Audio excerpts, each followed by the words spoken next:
नमस्कार, मी सुनील कांबळे आणि आपण पाहतायत NDTV मराठी। लातूर जिल्ह्यातल्या 6 विधानसभा मतदारसंघाचं मतदान प्रक्रिया ही पूर्ण झालेली आहे आणि आता उत्सुकता लागलेली आहे ती फक्त निकालाची। गाव वस्ती वाड्यावर तांड्यावर आणि पानटपरीवर सर्वत्र चर्चा एकच आहे की कोण होणार आमदार। आणि त्या निमित्तानं लातूर जिल्ह्यातले जे पत्रकार मंडळी आहेत ते आपल्या सोबत आहेत, त्यांना काय वाटतं, त्यांच्या काय प्रतिक्रिया आहेत, या सगळ्या आपण जाणून घेणार आहोत। माझ्यासोबत महादेव डोंबे सर आहेत। काय सांगाल सर, लातूर शहराचं काय वाटतं चित्र, काय होईल? लातूर शहरामध्ये यावेळेस नक्कीच बदल होईल आणि लातूरच्या मतदारांनी यावेळेस बदल केलेला दिसतोय आणि अर्चनाताई पाटील 100% निवडून येतील अशी खात्री लातूरच्या जनतेने दिलेली आहे। काय वाटतं, लातूर शहरामध्ये निवडणूक जी आहे पूर्णपणे काटेकी टक्कर असं पाहायला मिळाली। कोणकोणते प्रचाराचे यावेळेस मुद्दे होते आणि कशी टक्कर झाली वाटतं? एकंदरीतच तुम्ही म्हटल्यासारखं यावेळेला लातूरकरांनी खऱ्या अर्थानं निवडणूक काय असते याचा अनुभव लातूर शहर मतदारसंघानं यावेळेला घेतलेला आहे। यावेळेला स्थानिकचे मुद्दे बऱ्यापैकी या चर्चेला आले। लातूरच्या पाण्याचा प्रश्न असेल, लातूरच्या जिल्हा रुग्णालयाचा प्रश्न असेल, कचऱ्याचा प्रश्न असेल आणि सर्वात महत्त्वाची गोष्ट म्हणजे जनता ही रस्त्यावर उतरून प्रश्न विचारायला यावेळेला समोर आल्याचं चित्र लातूरच्या शहर मतदारसंघामध्ये अनुभवायला आलं। जे गृहीत धरलं होतं म्हणजे आतापर्यंत सत्ताधाऱ्यांनी लातूरकरांना गृहीत धरलं होतं, परंतु लातूरकर यावेळेला पहिल्यांदा निर्णायक भूमिकेमध्ये या निवडणुकीमध्ये उतरल्याचं चित्र पाहायला मिळालं आणि जी पातळी प्रचाराची आपल्याला चढती पाहायला मिळणं अपेक्षित होतं, शेवटच्या टप्प्यामध्ये ती पातळी घसरताना देखील या ठिकाणी पाहायला मिळाली आणि त्याचा परिणाम असा झाला की परत एकदा सत्ताधाऱ्यांच्या विरोधामध्ये लातूरची जनता जाण्यासाठी ही जी पातळी घसरली त्यामुळे देखील त्याचा फटका हा सत्ताधाऱ्यांना बसतो की काय असं चित्र लातूर शहरामध्ये अनुभवायला मिळालेलं आहे। सर्वात महत्त्वाची गोष्ट म्हणजे आहे की जर चललं काय असेल, तुम्ही चललं काय हे जर म्हणत असाल तर ना बाप बडा ना भैया सबसे बडा रुपया, पैसा शेवटच्या टप्प्यामध्ये चालला आणि नेमका निर्णय आता निकालाचा जो आहे हे याच्यावरच ठरेल असं अपेक्षित आहे। सर, आपण जर पाहिलं 1995च्या नंतरची टक्केवारी जी आहे मतदानाची ती यावर्षी वाढलेली दिसते, त्याचा नेमकं कुणाला फायदा होईल वाटतं? यावेळेस जवळपास 62% पुढे मतदान झालं आहे। गेल्या वेळेस आपण बघितलं तर 56% होतं आणि तुम्ही जसं म्हटलात की 95 नंतर सर्वाधिक झालेलं आहे। खरं तर मतदारांची संख्या सुद्धा वाढलेली आहे आणि मतदानाचा टक्का वाढला की ते विद्यमान जो कोणी असतील, आमदार असतील किंवा सत्ताधारी असतील, त्यांना फटका आहे असं बोललं जातं।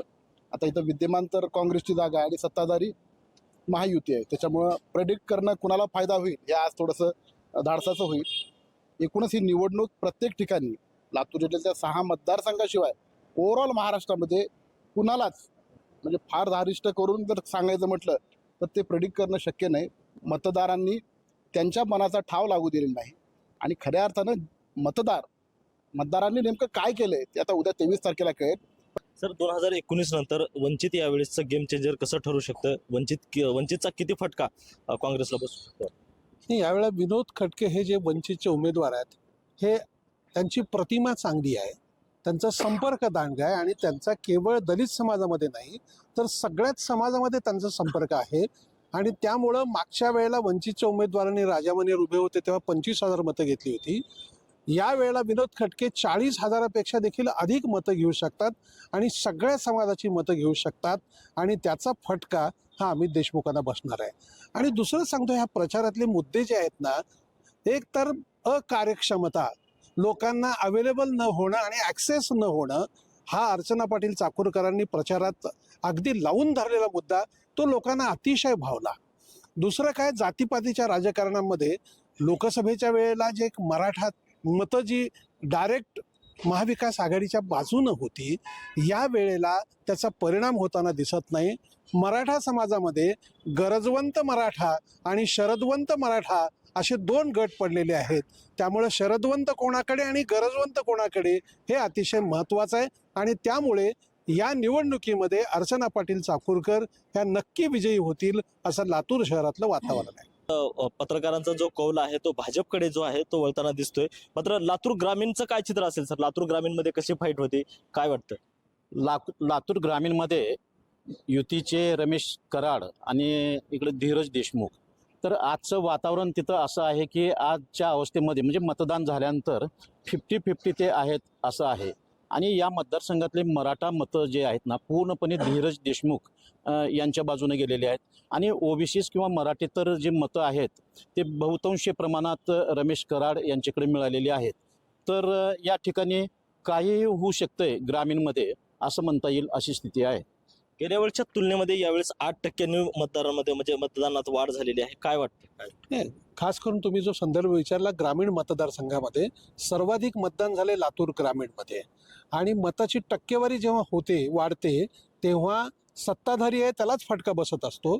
आणि मुळात झालंय काय की मराठा समाजाची मतं 1,10,000 या मतदारसंघामध्ये आहेत. पण लोकसभेसारखं ध्रुवीकरण इथं अजिबात नाही. म्हणजे स्टेटसला 1,00,000 मराठा, 1 मराठा लाख मराठा असं ज्यांनी ठेवलंय, असे अनेक गावं आहेत की ज्या गावात पूर्वी भाजपला 10 मतं पडत होती आणि तो मुलगा सांगतोय की आता आमच्या गावात 50% भाजपला मतं आहेत. म्हणजे मराठा समाजामध्ये देखील डिव्हिजन झालेलं आहे. कारण तिथला जो उमेदवार आहे, आमदार आहे, तो लोकांना अवेलेबलच होत नाही आहे. आता पैसे लोकांच्या घरामध्ये आहेत. त्यांना काय पाहिजे की आपला लोकप्रतिनिधी मला कधीतरी सापडावा, का चाललंय म्हणून विचारावं, रामराम करावं. रामराम करणारच नाही, बरं छोट्या कामाला मुंबईला जायचं का सामान्य लोकांनी? तो राग लोकांनी मतपेटीतून व्यक्त केलाय आणि त्यामुळे रमेश कराड तिकडे विजयी झाले तर धक्का बसणार नाही. सर, आपण जर पाहिलं तर काँग्रेसला कर्नाटकाचे उपमुख्यमंत्री असेल हे ज्यांची सभा लावावं लागली, मात्र भाजपकडून असं कुठलंही दिसलं नाही, कुठल्या सभा लागल्या नाहीत. काय वाटतं तुम्हाला? भाजपकडनं सभा न लागण्याचं मोठं कारण म्हणजे खरं तर नितीन गडकरींच्या वगैरे सभा झालेल्या आहेत. महाराष्ट्रातले जे नेते आहेत, खास करून देवेंद्र फडणवीसांची सभा झालेली नाही. जरांगे पाटलांचं आणि फडणवीसांचं जे प्रेम ते महाराष्ट्राला माहीत आहे. त्याच्यामुळं मराठवाड्यामध्ये जरांगे पाटलाचा खूप मोठा इम्पॅक्ट आपण लोकसभा निवडणुकीमध्ये बघितला. जवळपास 48 पैकी 31 ठिकाणी महाविकास आघाडी त्या ठिकाणी निवडून आलेली आहे. त्याचा फटका परत विधानसभेला बसू नये म्हणून देवेंद्र फडणवीसांच्या फार कमी सभा, मला वाटतं मराठवाड्यामध्ये फार क्वचित त्यांच्या सभा झालेल्या आहेत. तर त्याचा मोठा इम्पॅक्ट हा भाजपच्या नेत्यांच्या सभा न होण्यामागं, देवेंद्र फडणवीसांच्या सभा न होण्यामागं आहे. काही अंशी त्या मतदारसंघात आता नितीन गडकरींची सभा या लातूर जिल्ह्यामध्ये झालेलीच आहे. ग्रामीणमध्ये बघायला तर ग्रामीणमध्ये एकही मोठा नेता त्या ठिकाणी फिरकलेला नाही लातूर ग्रामीणमध्ये. आणि जसं आता आमच्या पत्रकार सहकाऱ्यांनी सांगितलं की त्या ठिकाणी मराठा मतदार मोठ्या प्रमाणात आहे. आणि यावेळेस ध्रुवीकरण होईल असं वाटलं होतं, पण मी थोडं वेगळी गोष्ट सांगतो. 2009 आणि 2014 या दोन्ही निवडणुकीत रमेश कराड यांनी भाजपचं प्रतिनिधित्व म्हणण्यापेक्षा त्यांना उमेदवारी त्या ठिकाणी मिळाली. मात्र 2014ला अवघ्या 10,000 मतांनी त्यांचा पराभव झाला. म्हणजे मराठा बहुल मतदारसंघामध्ये रमेश कराडांसारखा एका छोट्या समाजातला उमेदवार 90,000 मतदान घेतो. म्हणजे मराठा समाज हा जात बघून मतदान त्या ठिकाणी टाकत नाही हे स्पष्ट झालेलं आहे. राहिला विषय जरांगे पाटला, तर यावेळेस मराठा वर्सेस ओबीसी अशाच लढती आपण महाराष्ट्रातल्या अनेक ठिकाणी बघितलेल्या आहेत. तर त्याचा मोठा परिणाम यावेळेस लातूर ग्रामीणमध्ये दिसण्याची दाट शक्यता आहे. सर, या निमित्तानं आता लातूर शहर झालं, लातूर ग्रामीण झालं, औशामध्ये अभिमन्यू पवार जे आहेत ते रिंगणामध्ये होते, त्यांच्या विरोधात दिनकर माने होते. काय चित्र असेल, काय वाटतं? औशामध्ये दिनकर माने यांचं पारडं जड असल्याचं सांगत आहेत. परंतु रचना जर त्या ठिकाणी पाहिली तर मागच्या कालावधीमध्ये दिनकर मानेंनीच अभिमन्यू पवार यांना पाठिंबा दिला होता आणि त्यांचे सर्व डाव जवळपास दिनकर मानेंनी अभिमन्यू पवारांना दाखवून दिलेले होते. त्यामुळे अभिमन्यू पवारांनी दिनकर मानेंनी ज्या पद्धतीने मतदारसंघ दिला त्या पद्धतीने आपल्या हातामध्ये घेतलेला आहे. आणि दुसरा सर्वात महत्त्वाचा विषय म्हणजे बसवराज पाटील हे जे जुने काँग्रेसचे होते ते आता भारतीय जनता पार्टीमध्ये. त्यामुळे औसा मतदारसंघामध्ये जसं मुस्लिम मतदानाचा टक्का हा महत्त्वाचा आहे, तसा लिंगायत मतदानाचा टक्का देखील महत्त्वाचा आहे. आणि हे दोन्ही समाज जे आहेत की हे अभिमन्यू पवार यांच्या बाजूनं उभं टाकलेलं चित्र संपूर्ण निवडणुकीमध्ये पाहायला मिळालं. अभिमन्यू पवारचं सर्वात महत्त्वाचं दुसरं वैशिष्ट्य सांगायचं म्हटलं तर त्यांचं नियोजन आणि त्यांनी केलेली विकास कामे, रस्ते करणारा आमदार म्हणून त्याची महाराष्ट्रभर असणारी प्रतिमा आणि तालुक्यामध्ये गावागावात त्यांनी जे काही शेत रस्ते केलेले आहेत त्यामुळे गावागावात असणारा त्यांचा जो काही कनेक्ट आहे त्या कनेक्टचा देखील फायदा त्यांना होणार आहे. निलंगा तालुक्यातील जे काही 60-62 गावं आहेत त्याबद्दल वेगळी चर्चा चालू आहे, पण हा राजकारणाचा भाग आहे आणि अभिमन्यू पवार हे देखील राजकारण काय आहे हे ओळखून आता पावलं उचलत आहेत. त्यामुळे त्यांना तेवढा धोका होईल असं या ठिकाणी सांगणं हे काही योग्य मला वाटत नाही. अभिमन्यू पवार शेवटच्या टप्प्यात काय असे ना या ठिकाणी विजयी ठरतात. औसा विधानसभेमध्ये कोणते प्रमुख मुद्दे सर प्रचाराचे ठरले आणि कुणाचं पारडं जड असेल वाटतं? प्रमुख मुद्दे जर सांगायला गेले तर अभिमन्यू पवार हे बाहेरचे आहेत, हा एक त्या ठिकाणी प्रचार मोठ्या प्रमाणात झाला. त्यांचं मतदान हे कासार शिरसीमध्ये आहे, त्यांचा आजोळ हे उंबडगा आहे, जरी ते लातूरचे असले तर ते बाहेरचे आहेत. काही म्हणजे सुरुवातीच्या टप्प्यामध्ये त्यांचे वडील हे उंबडगा या ठिकाणी शिक्षक सुद्धा होते, पण बाहेरचे आहेत हा सुद्धा प्रचार त्यांच्या विरोधकाकडनं करण्यात आलेला आहे. आणि प्रचाराचा मुख्य मुद्दा म्हणजे जर अभिमन्यू पवारांच्या बाजून आपण बोलायला गेलो विद्यमान आमदाराच्या, तर किल्लारीला त्यांनी उपतहसील केलं, किल्लारीला तालुक्याचा दर्जा द्यावा ही सुद्धा मागणी आहे.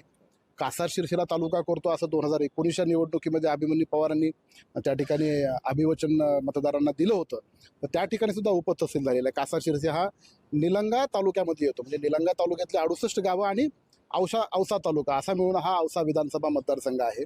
हा धाराशिव जिल्ह्यामध्ये औसा विधानसभा मतदारसंघ येते आणि धाराशिवच्या लोकसभा निवडणुकीमध्ये जवळपास 35,000हून जास्त मताधिक्य हे ओमराजे निंबाळकरांना होतं.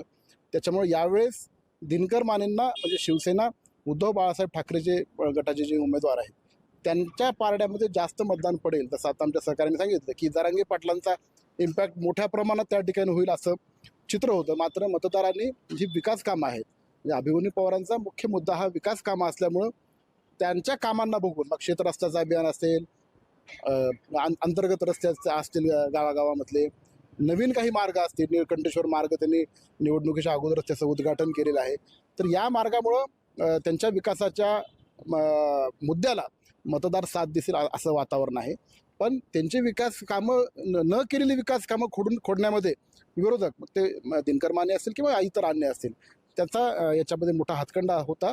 त्याच्यामुळे या विकास कामांना मतदार पाठीशी राहतात का दिनकर मानेंनी किंवा इतर विरोधी उमेदवारांनी जे मुद्दे खोडलेले आहेत त्याच्याकडे पाठी राहतात हे बघणं आता उत्सुकतेचं ठरणार आहे. दिनकर माने ही निवडणूक एक शिक्षकाचा मुलगा आणि एवढे पैसे आले कुठून म्हणजे मूळ विकासाच्या मुद्द्यावरनं पैशाच्या विषयावरती काढण्याचा प्रयत्न होता. आणि अभिमन्यू पवार असं म्हणत होते किंवा विकासावर निवडणूक होऊ दे ना, तुम्ही विकासावर बोला आणि पैशाचाच विषय काढायचा. तर एक पंक्चरचा दुकान चालवणारा माणूस तो आमदार झाला, 2 टर्म आमदार होता, त्याचा हिशोबही आम्हाला मागता येतो ना. पण तसं न करता लोकांनी विकास कामावर बोलावं, माझी कुठेही यायची तयारी आहे. हे मुद्दे लोकांमध्ये भावलेले आहेत. एक तर कसं आहे की मराठा समाजात दोन्ही मराठा उमेदवार आहेत आणि हा तरुण मराठा आहे आणि तो आता 60ची ओलांडलेला मराठा आहे दिनकर माने. गावोगावी जे तरुण मुलं आहेत ना, जो सतत आपल्या संपर्कात असतो, कारण 15 वर्षापूर्वीचा आमदार दिनकर माने, मी आमदार होतो याची आठवण करून द्यावी लागते दिनकर मानेंना. तर हा आमदार मागचा आणि संपर्कातला आहे आणि त्याचा फायदा अभिमन्यू पवार यांना होताना दिसतोय. निलंगा मतदारसंघाचा विचार केला तर निलंग्यामध्ये आतापर्यंतची लढत निलंगेकर विरुद्ध निलंगेकर अशीच लढत झाली. मात्र काँग्रेसनं आता नवा चेहरा म्हणून अभय साळुंके यांना उमेदवारी दिली. काय चित्र वाटतं, कोणाचं पारडं जड असेल? निलंगा विधानसभा मतदारसंघात भाजपाचे उमेदवार माजी मंत्री संभाजीराव पाटील निलंगेकर हे मोठ्या मताधिक्याने विजयी होतील. या मतदारसंघातले मतदार जे आहेत ना, एक निलंगेकर घराण्याशी जिव्हाळा किंवा स्नेहाचे संबंध ठेवून असलेले आहेत. या मतदारसंघातील मतदारांना निलंगेकर आजोबा चालतो, त्यांचा मुलगा चालतो, नसेल तर पुतण्या चालतो, नातूही चालतो. पण काँग्रेसमध्ये एक निलंगेकर घराशिवाय उमेदवार चालत नाही असं एक वाटतंय. आणि अभय साळुंकेला जी उमेदवारी दिली ना, त्यांचा जिव्हाळा किंवा त्यांचा परिचय तिकडं नाही, त्यांचा परिचय जास्त लातूरमध्येच आहे आणि अजिबातच फायदा होणार नाही अभय साळुंके म्हणजे काँग्रेसच्या उमेदवाराला त्या मतदारसंघामध्ये. आणि संभाजीराव पाटील मोठ्या मताधिक्याने विजयी होतील. त्यातच संभाजीराव पाटील यांचे काका, जे नेहमी राजकारणात काका पुतण्याचं वेगळं आहे, पण इथं अशोक पाटील निलंगेकर यांच्या संदर्भात अभय साळुंके यांनी जी माल पीत बसतोय किंवा काहीतरी करत बसतोय अशी जी काही विधानं केली आणि अशोक पाटील निलंगेकर हे त्याने टीका केल्यामुळं चिडून उठले आणि त्यांचे जे समर्थक आहेत हे मोठ्या संख्येनं त्यांचं मतदान हे संभाजीराव पाटील निलंगेकर यांना मिळालेलं आहे आणि अभय साळुंके यांना किरकोळ मतं मिळतील त्या ठिकाणी. अशोकराव पाटील निलंगेकर यांचं जे नाराज वर्ग आहे ते आता संभाजी पाटील निलंगेकर जाते म्हणतायत. काय वाटतं तुम्हाला? मुळात काय माहितीये का की काँग्रेसने फार चांगली खेळी केली होती. प्रस्थापित विरुद्ध विस्थापित असं लोकांमध्ये, कारण एकाच घराण्यामध्ये कशाला वर्षानुवर्ष उमेदवारी द्यायची? निलंगेकर घराण्याव्यतिरिक्त सामान्य कुटुंबातला माणूस हा उभा राहू शकत नाही का? अशी एक प्रतिमा तयार करून अभय साळुंखेंना उमेदवारी दिली होती. पण पहिल्याच सभेमध्ये नाना पटोलेंची निलंग्यात सभा झाली.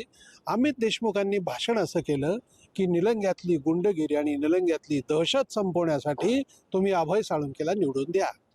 अभय साळुंखेंनी माहिती अधिकार कार्यकर्ते मल्लिकार्जुन भाईकट्टी यांना देशात गाजलेलं राजर्षी शाहू महाविद्यालय, हजारो विद्यार्थ्यांच्या साक्षीनं त्या भाईकट्टीला कपडे काढून त्याची मारहाण केली, तोंडाला काळं फासलं, त्याची चित्रफीत तयार करून समाज माध्यमामध्ये प्रसारित केली स्वतःच.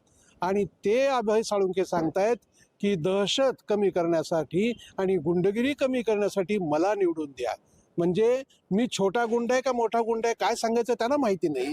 पण हे मतदारसंघामध्ये एवढं फिरलं. आणि दुसरं यात भरीसभर जे आता चिंचोलींनी सांगितलं की त्यांनी थेट त्यांचे सपोर्टर जे आहेत अशोक पाटील उमेदवारी नाकारून देखील बिचारे सगळं कुटुंब त्यांचं काँग्रेसचं काम करत होते. अशोक पाटलाला शिव्या दिल्या, विजय पाटलाला शिव्या दिल्या, शरद पाटलाला शिव्या दिल्या. आणि त्यामुळे स्वाभाविकपणे निलंगेकर घराण्याची अस्मिता हा निवडणुकीचा प्रतिष्ठेचा विषय झाला. त्यातही संभाजी पाटील निलंगेकर असं म्हणाले की तुम्हाला तुमच्या शेतातल्या विहिरीवरती आणि शेताला पाणी देणारा आमदार पाहिजे का बाबळगावच्या गडीवर पाणी भरणारा आमदार पाहिजे, हे ठरवा. आणि हे लोकांमध्ये फार चांगलं हे झालं आणि त्यामुळे संभाजी पाटील निलंगेकरांना ही निवडणूक सोपी झाली. मतदारसंघाचं चित्र कुणाचं पारडं जड आहे? कोणकोणते मुद्दे या प्रचाराच्या दरम्यान वाटले? काँग्रेसला 62च्या नंतर 62 पासनं ज्यांचं संपूर्ण घराणं काँग्रेसमध्ये आहे की अशा व्यक्तीचं तिकीट ज्यावेळेला अमित देशमुख यांना मराठवाड्याचं नेतृत्व करण्याची संधी मिळाली त्यावेळेला त्यांनी सर्वात महत्त्वाच्या जिल्ह्यातलं जर काय काम केलं असेल तर अशोकराव पाटील निलंगेकर यांचं तिकीट कापण्याचं काम केलं अशी जिल्ह्यामध्ये चर्चा. आणि तिकीट दिलं कोणाला? एकीकडे भाषणामध्ये सांगितलं की फाटक्या सतरंजीवर बसणाऱ्या कार्यकर्त्याला तिकीट दिलंय, फाटक्या कार्यकर्त्याला तुम्ही निवडून द्या असं सांगत आहेत. पण हा फाटक्या सतरंजीवर बसणारा जो काय कार्यकर्ता आहे हा काँग्रेसचा कार्यकर्ता आहे का? काँग्रेसचा नाही. शिवसेनेतून हकालपट्टी झालेला मनसेच्या मार्गानं हा काँग्रेसमध्ये आलेला हा कार्यकर्ता आहे. मग काँग्रेसचे लोक या कार्यकर्त्याला का स्वीकारतील हाही प्रश्न काँग्रेसच्या लोकांना पडला पाहिजे ना. म्हणजे ह्या सर्व मुद्द्यावरती या ठिकाणी चर्चा होत आहे. आणि यामुळं संभाजीराव पाटील यांचं पारडं या निवडणुकीमध्ये जड आहे. वन वे निवडणूक झाली तर आश्चर्य मानायला हरकत नाही. नक्की जर पाहिलं तर यावेळेस निलंगा मतदारसंघामध्ये संभाजी पाटील निलंगेकर यांचं पारडं जड आहे. मात्र उदगीर मतदारसंघाचा जर विचार केला, उदगीर मतदारसंघामध्ये राष्ट्रवादी विरुद्ध राष्ट्रवादी अशी काटेकी टक्कर पाहायला मिळाली सुरुवातीच्या काळात. नंतर चित्र थोडं बदललं. काय वाटतं आपल्याला? निश्चितच म्हणजे राष्ट्रवादी विरुद्ध राष्ट्रवादी अशी स्थिती आहे. तर राष्ट्रवादी शरद पवार विरुद्ध राष्ट्रवादी अजित पवार अशी त्या ठिकाणी लढत आहे. मुळामध्ये शरद पवार गटाचे जे उमेदवार आहेत ते 2 वेळा आमदार राहिलेले आहेत. सुधाकर भालेराव 2009ला आणि 2014ला भाजपकडनं त्यांना तिकीट मिळालं आणि सलग 2 वेळा ते आमदार झाले. 2019ला त्यांचं तिकीट पक्षांतर्गत गटबाजीमुळं कापलं गेलं आणि ते वेटिंगवर होते की म्हणजे 2024ला महायुतीमध्ये प्रत्येक पक्ष वेगळा लढेल आणि भाजपला ही जागा सुटेल आणि आपण लढावं अशी त्यांची इच्छा होती. मात्र महायुती ही अभेद राहिली आणि महायुती आता सोबत लढते आपण बघतोच. त्यामुळे त्यांनी शरद पवार यांच्याकडे प्रवेश केला आणि त्यांचं तिकीटही त्यांना मिळालं. त्याच्यामुळे 2 टर्मच्या आमदारकीचा अनुभव हा सुधाकर भालेराव यांच्याकडे होता. त्यांच्या विरुद्ध 2019ला पहिल्यांदाच निवडून आलेले संजय बनसोडे, त्यांचं नशीब एवढं चांगलं 2019ला निवडून आले कारण सुधाकर भालेरावांचं तिकीट कटल्यामुळे एक मोठा प्रतिस्पर्धी त्या ठिकाणी कमी झाला. आणि पहिल्याच निवडणुकीमध्ये उद्धव ठाकरे यांच्या मंत्रिमंडळात राज्यमंत्री आणि पुन्हा जे काही सगळं पक्षांतर नाट्य आपण बघितलं महाराष्ट्रामध्ये घडलं त्याच्यामध्ये एकनाथ शिंदे यांच्या मंत्रिमंडळात कॅबिनेट मंत्री हे त्यांना म्हणजे दोन्ही एकाच टर्ममध्ये मिळाल्यामुळं त्यांनी मोठ्या प्रमाणात निधी आपल्या मतदारसंघात खेचून आणला. संजय बनसोडे त्यांच्याकडनं सांगण्यात येते की जवळपास 6,500 कोटीचा निधी उदगीर विधानसभा मतदारसंघामध्ये आला. मग त्याच्यामध्ये MIDC त्यांनी मंजूर करून घेतली, दूध बुकटी प्रकल्पाला चालना दिली, मात्र तो अजूनही सुरू झालेला नाही आहे. उदगीर शहरामधले अंतर्गत रस्ते असतील, पिण्याच्या पाण्याचे प्रश्न असतील हे सोडवण्याचा त्यांच्याकडनं दावा केला जातो. राष्ट्रपतींना आणलं, एक मोठं मराठवाड्यातलं सर्वात मोठं बौद्ध विहार त्यांच्या कार्यकाळातच बांधलं. त्याच्या उद्घाटनाला स्वतः राष्ट्रपती त्या ठिकाणी आल्या. म्हणजे राष्ट्रपती एखाद्या तालुक्याच्या ठिकाणी यायची कदाचित मराठवाड्यातली ही एकमेव घटना उदगीरमध्ये संजय बनसोडे यांच्या रूपामध्ये घडली. याशिवाय उदगीर जिल्हा निर्मितीचा विषय संजय बनसोडे हे त्यांच्या पद्धतीनं आक्रमकपणे या निवडणुकीमध्ये त्यांनी प्रचार केलेला आहे. आणि 2024ला जर महायुतीचं सरकार आलं तर 100% उदगीर जिल्हा निर्मिती करू असं ते सांगताना आम्ही बघितलेलं आहे. तर त्यांच्या या मुद्द्यांना खोडा घालण्याचं काम म्हणजे खोडा घालण्याचं म्हणजे त्यांचे विरोधक कायम म्हणजे सत्ताधाऱ्यांचे मुद्दे खोडतच असतात, कशा पद्धतीने चुकलेले आहेत. तसा प्रचार 2 वेळा आमदार राहिलेले माजी आमदार सुधाकर भालेराव यांनी त्या ठिकाणी केलेला होता. त्याच्यामुळं दोन्ही राष्ट्रवादीमध्ये अजित पवार विरुद्ध शरदचंद्र पवार याच्यामध्येच लढत आहे. त्याच्यामध्ये विकासाच्या मुद्द्यावर जनता संजय बनसोडेजींच्या पाठीशी राहते की काय अशी एक दाट शक्यता तिथल्या मतदारांशी बोलताना आहे. मात्र जरांगे पाटलांचा इम्पॅक्ट जो मराठवाड्यामध्ये मोठ्या प्रमाणात आपण लोकसभेमध्ये बघितला तो काही अंशी कमी झालेला आहे. मात्र मराठा समाज आणि मुस्लिम समाज आपल्या पाठीमागे राहील असा विश्वास सुधाकर भालेराव यांच्या समर्थकांनी त्यांना स्वतःला आहे. त्याच्यामुळं खूप चुरस या सुद्धा मतदारसंघामध्ये आहे. आणि आज मी तिला दोन्ही पक्ष आपापल्या पद्धतीनं आपलाच उमेदवार निवडून येईल असा दावा करतात. सर, उदगीर मतदारसंघामध्ये लाडक्या बहिणीचा काय फायदा संजय बनसोडेंना होईल का, काय वाटतं? बिलकुल लाडक्या बहिणीचा फायदा केवळ उदगीर नाही, महाराष्ट्रभर सगळीकडेच होतो आहे. आणि तुम्ही जो मुद्दा मांडला ना की मुळात सुधाकर भालेराव हे 2 टर्म आमदार होते आणि आत्ता या निवडणुकीमध्ये संजय बनसोडेंनी जे केलेली कामं आहेत ती माझ्या काळात झाली होती असं ते सांगतायत मतदारांना. मुळात काय आहे, तुझं ते माझं आणि माझं ते माझं अशी एक राजकारणातली प्रवृत्ती असते. आणि सुधाकर भालेराव काय आहेत हे उदगीरच्या मतदारसंघातल्या लोकांना चांगलं माहिती आहे. 2 टर्म आमदार असल्यानंतर देखील त्यांनी किती लोकांशी संपर्क ठेवला, लोकांना त्यांनी किती डावललं हे लोकांना फार चांगलं माहिती आहे. आणि त्यामुळे त्याचा राग. या उलट संजय बनसोडे हे एकदम सामान्य कार्यकर्ता, छोटे मोठे कामं करत, कोणाचेही कामं त्यांनी मंत्रालयापर्यंत पाठपुरावा करत कामं केलेली आहेत. आणि कुठल्याही सामान्य माणसाचा प्रश्न सोडवण्यासाठी त्यांनी धडपड केली. 95 साली रामदास आठवलेंकडे जशी गर्दी असायची तशी गर्दी ही संजय बनसोडेकडे असायची. संजय बनसोडे राज्यमंत्री होते आणि लातूरचे अमित देशमुख हे कॅबिनेट मंत्री होते, पण गर्दी सर्वाधिक संजय बनसोडेकडे असायची. म्हणजे कॅबिनेट मंत्रीपेक्षा राज्यमंत्री भारी अशी चर्चा त्यावेळेला होती. आणि ते पुन्हा कॅबिनेट मंत्री झाल्यावर तर अक्षरशः कहर केला, इतकी कामं केली त्यांनी आणि त्याचा परिणाम संजय बनसोडेंना लाभ मिळताना दिसतोय. मुस्लिम वोटिंग किती पडेल संजय बनसोडेंना वाटतं? मुस्लिमांचा एक तर कसं आहे की अजित दादा यांना मानणारा एक मुस्लिमांचा वर्ग आहे. बटेंगे तो कटेंगे याला जो विरोध केला अजित दादांनी तो स्ट्रॅटेजिकली आहे. आपल्याकडे असणाऱ्या मुस्लिम मतावर परिणाम होऊ नये यासाठी म्हणून त्यांनी केलेलं ते स्टेटमेंट आहे. अगदी आता अहमदपूरमध्ये बाबासाहेब पाटील असतील, 40% जवळपास मुस्लिम हे बाबासाहेब पाटलांच्या बाजूने आहेत असा इंटेलिजन्स रिपोर्ट सांगतोय. आणि त्यामुळे मुस्लिमांचं देखील म्हणजे पर्सेंटेज जे आहे ते अजितदादांच्या बाजूनं चांगलं आहे. काय वाटतं सर, उदगीर मतदारसंघामध्ये जनता यावेळेस कुणाच्या पाठीशी आहे? लातूरमध्ये एक काळ अशी चर्चा व्हायची की लातूरचं शांघाय आणि सिंगापूर करायचं आहे, पण झालं नाही.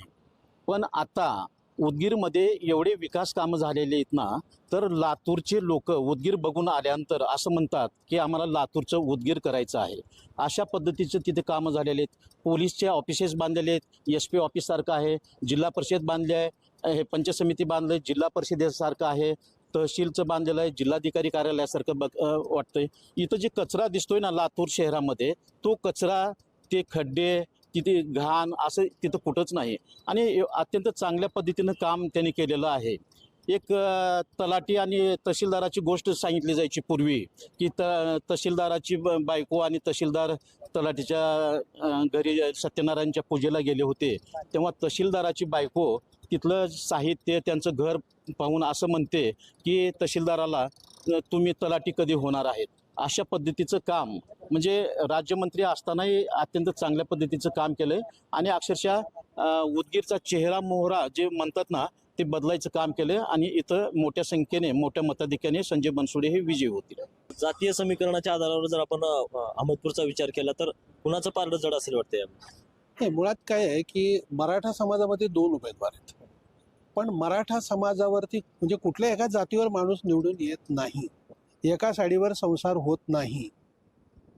लग्न केलेल्या बायकोला आयुष्यभर साड्या घ्याव्या लागतात, तसं सगळ्या जाती धर्माला सोबत घेऊन जातो तोच निवडून येतो. बाबासाहेब पाटील हे जे आहेत ते सर्वांना बरोबर घेऊन जाणारे, सर्व जाती धर्मामध्ये संपर्क असणारे, आणि मगाशी मी जे सांगितलं की 40% मुस्लिम बाबासाहेब पाटील यांच्या सोबत आहेत, आणि त्यामुळं त्याचा एक लाभ त्यांना होईल. दुसरं, गणेश हाके हे जरी ओबीसीचे उमेदवार असले तरी भाजपमधील अशोक केंद्रे हे बाबासाहेब पाटलांबरोबर आहेत. मागच्या वेळच्या निवडणूक लढवलेले दिलीप देशमुख हे बाबासाहेब पाटलांच्या बरोबर आहेत, आणि त्यामुळं गणेश हाकेंकडे भारत सामे हे देखील बाबासाहेब पाटलांबरोबर आहेत. पूर्णपणे ओबीसी गणेश हाकेंच्या सोबत नाही, आणि त्यामुळं बाबासाहेब पाटलांचं पारडं जड आहे, परंतु गणेश हाके हे नेमके कोणाचे मतं खातात याचा अंदाज येत नाही. त्यामुळे विनायकराव निवडून येतील का बाबासाहेब पाटील निवडून येतील हे सांगणं जरा अवघड आहे. सर, काय वाटतं, काय चित्र आहे अहमदपूर मतदारसंघामध्ये, कुणाचं पारडं चढ आहे? जिल्ह्यातल्या 6 विधानसभा मतदारसंघामध्ये आता आपण तुम्ही सगळ्यांना विचारताय, तर एक विधानसभा मतदारसंघ असा आहे की जिथं प्रेडिक्ट करणं इम्पॉसिबल आहे सगळ्यांनाच, तो अहमदपूर विधानसभा मतदारसंघ. कारण या ठिकाणी विद्यमान शरदचंद्र पवार पक्षाचे विद्यमान बाबासाहेब पाटील जे अजित पवार राष्ट्रवादीमध्ये आहेत, आणि शरद पवार पक्षाकडे 2 वेळा आमदार असलेले माजी राज्यमंत्री विनायकराव पाटील त्या ठिकाणी उमेदवार आहेत, आणि गणेश हाके जे भाजपचे बंडखोर आहेत. तर खऱ्या अर्थानं म्हणजे महायुतीचे मतदान कोण खाणार आहे, तर गणेश हाके आणि बाबासाहेब पाटील यांच्या महायुतीच्या मतदारसंघामध्ये मोठा काय म्हणतात छेद देण्याचं काम गणेश हाके यांच्या माध्यमातून झालेलं आहे. त्याच्यामुळे महायुतीच्या मतामध्ये सरळ त्या ठिकाणी विभागणी झालेली आपण बघतो. जरांगे पाटलांचा जो आंदोलनाचा इम्पॅक्ट आहे तो अहमदपूरमध्ये सुद्धा मोठ्या प्रमाणात होता. त्याच्यामुळे मराठा विरुद्ध ओबीसी अशी सुद्धा लढत त्या ठिकाणी झालेली आहे. म्हणजे 2 मराठा उमेदवार आहेत, विनायकराव पाटील आणि बाबासाहेब पाटील यांच्या मतामध्ये त्या ठिकाणी विभागणी आहे. आणि मराठा विरुद्ध ओबीसी मताचा फायदा जर कुणाला झाला असेल तर तो गणेश हाकेंना मोठ्या प्रमाणात त्या ठिकाणी झालेला आहे. जर ह्या 2 मराठ्यामध्ये त्या ठिकाणी म्हणजे स्थानिक पत्रकारांशी आम्हाला ज्यावेळेस अहमदपूरमध्ये बोलतो तर तिथं वेगवेगळे मतप्रवाह आहेत. काही जण म्हणतात की जरांगे पाटलांचा इम्पॅक्ट विनायकराव पाटलांच्या बाजूने पडतो, काही जण असं म्हणतात की विद्यमान बाबासाहेब पाटील यांनी मोठ्या प्रमाणात निधी खेचून आणला, त्याच्यामुळे बाबासाहेब पाटीलच या ठिकाणी पुन्हा एकदा निवडून येतील. तर बरेच जण असं सांगतायत की भाजपचेच गणेश हाके हे भाजपचे बंडखोर जरी असले तरी भाजपनंच त्यांना उभं केले, आणि ओबीसी मतं ते मोठ्या प्रमाणात घेणार असल्यामुळं ते ह्या दोघांच्या मतात निवडून जाऊ शकतात असं त्या ठिकाणी बोललं जात आहे. खरं बघायला गेलं तर त्या ठिकाणचा निकाल हा आत्ताच सांगणं हे खूप कठीण आहे. ते आपल्याला उद्यापर्यंत असं वाट बघावं लागेल. काय वाटतं सर, अहमदपूरमध्ये कसं चित्र राहील, कोण निवडून?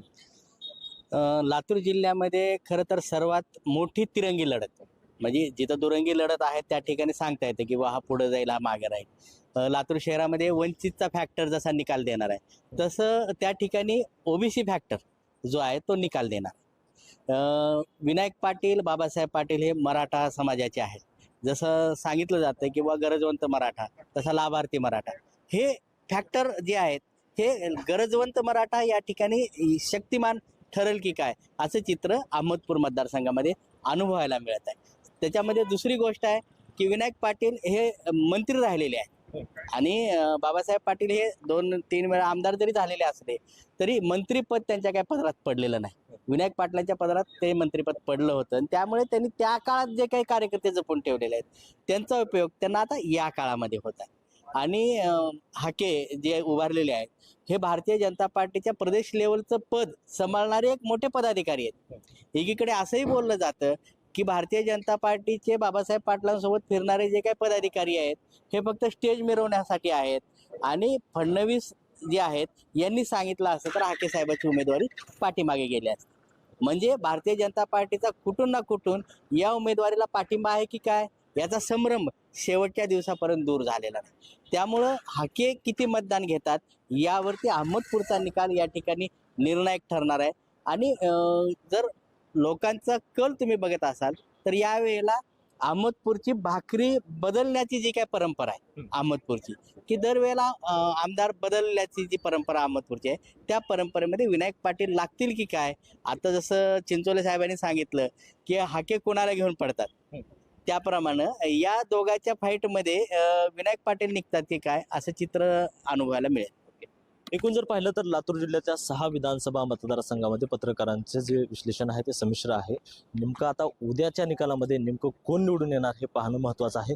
तुम्हाला काय वाटतं आम्हाला कमेंट करून नक्कीच सांगा आणि NDTV मराठीला लाईक करा, शेअर करा, सबस्क्राईब करा. मी आणि NDTV मराठी सर्व प्लॅटफॉर्मवरती उपलब्ध आहोत. कॅमेरामॅन आतिशसह सुनील कांबळे, NDTV मराठी, लातूर.